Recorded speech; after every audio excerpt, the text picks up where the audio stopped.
हम लोग के बीच हैं और आपके सुख दुख में हैं। और मैं भी वचन देता हूं कि जिस प्रकार उदयस बाबू के नेतृत्व में, उनके मित्रों के, उनके संबंधियों के नेतृत्व में आप सब विश्वास करते हैं, जो भी जरूरत होगी मैं इस बारून की धरती को गोद लेता हूं।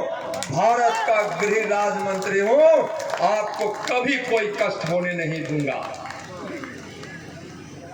ऐसे भी आप लोग बारून के लोग के विषय में कहा जाता है कि यहाँ की जो व्यवस्था है इतनी उत्तम होती है, धान का कटोरा है, यहाँ बहुत सारे ऐसे उद्योग धंधे हैं जिसके माध्यम से आपका जीवन यापन चलता है। फिर भी इसके अलावा मान सम्मान हो या किसी प्रकार की सेवा हो, उसमें आपका नित्यानंद राय कभी कभी नहीं छोड़े। किसको वोट करेंगे आप सोचिए तो। एक तरफ माननीय उपेंद्र कुशवाहा जी हैं, कल गृह मंत्री जी कह के गए उपेंद्र कुशवाहा जी को जिताकर भेजिए, हम इनको बड़ा आदमी बनाएंगे। बड़ा आदमी का मतलब क्या होता है आप समझ रहे हो। और एक बड़ी जिम्मेदारी औरंगाबाद सासाराम की यह धरती नक्सलाइटों के कब्जे में था। आज 10 वर्षों में वह जमीन पकड़ लिया। जमीन पकड़ने का मतलब कि धाराशाही हो गया है और बिहार और औरंगाबाद सासाराम में भी समाप्त हुआ है। फिर से फन नाग ने उठाना शुरू कर दिया है।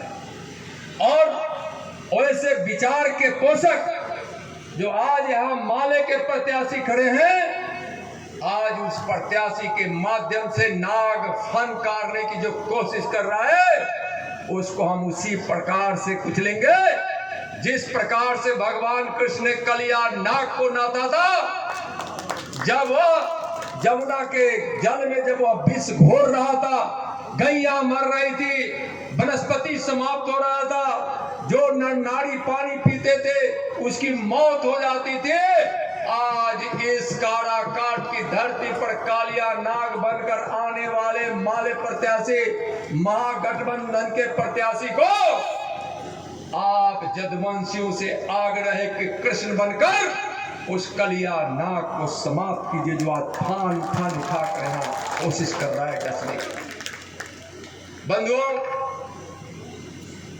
यहाँ लोग बैठे हैं, पता है, आप सोचिए जिस वंश पर आप गर्व करते हैं, उस वंश के हमारे भगवान श्री कृष्ण ने क्या कहा था,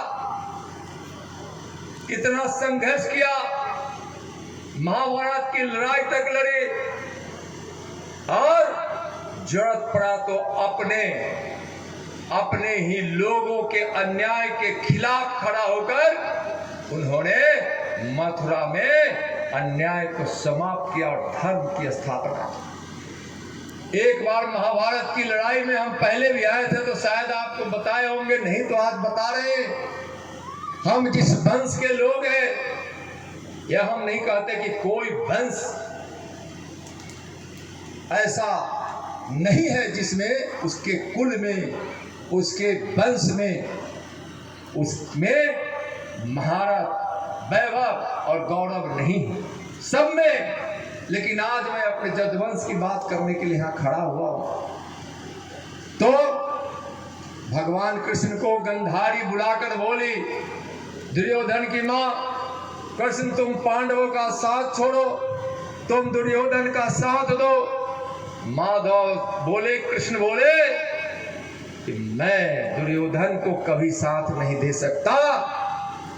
बोले क्यों?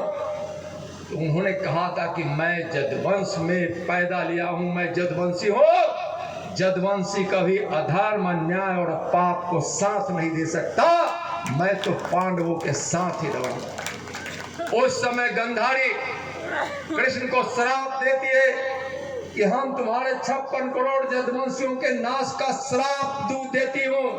भगवान कृष्ण ने कहा, मुझे 56 करोड़ जदवंशियों का नाश स्वीकार है, लेकिन अधर्म, पाप, अन्याय का साथ स्वीकार नहीं।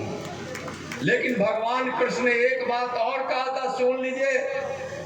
गंधारी को बुआ बोलते थे, बुआ मैं जदवंशियों को वरदान देता हूं, हमारा जदवंशी गौवंशी है, इसको हम गौवंश कभी समाप्त नहीं होता। जब सारी सृष्टि समाप्त हो जाएगी उस समय इस वसुधा पर, इस वसुंधरा पर एक गौ माता, गाय माता जिंदा रहेगी और उस गौ माता से जन्म लेने वाला एक गौवंशी फिर सृष्टि का निर्माण करेगा।